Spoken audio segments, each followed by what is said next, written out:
அனைவருக்கும் வணக்கம். நான் உங்கள் ஐக்ரா பாலாஜி. ஆக்சுவலாக நிறைய பக்கம் நம்ம விவசாயம் பண்ணுறப்ப நான் வந்து லேண்டு வாங்கிட்டேன், கம்பி வேலிகள் போட்டுட்டேன் அப்படின்னு சொல்லுவாங்க. சேஃப்டி பர்பஸ்க்காக கம்பி வேலி போடுறாங்க. அடுத்த நடவடிக்கை என்ன பண்ணணும் அப்படின்னா, இம்மீடியட்டாக உயிர் வேலிகள் அமைக்கணும். இன்றைக்கி நம்ம பார்க்க போகிற ஃபார்மில் பார்த்தீங்க அப்படின்னா, ஒரு உயிர் வேலிகள் வந்து அமைச்சிருக்கோம்.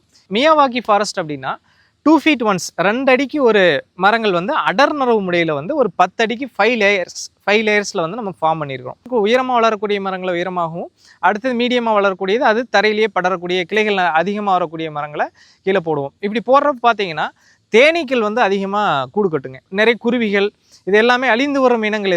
இது எல்லாமே பார்த்தீங்கன்னா நம்ம ஃபார்மில் வந்து வர ஆரம்பிச்சிடும்.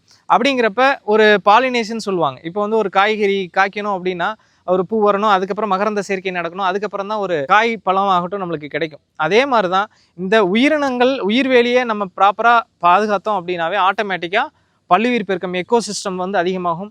எக்கோசிஸ்டம் அதிகமாச்சு அப்படின்னா ஆட்டோமேட்டிக்காக ஃபார்மிங் வந்து நல்லாவே நடக்கும். ஃபார்மிங் நல்லா வந்துச்சு அப்படின்னா விவசாயம் பெருகும், விவசாயம் செழிக்கும், நாடு நல்லாயிருக்கும். Thank you very much.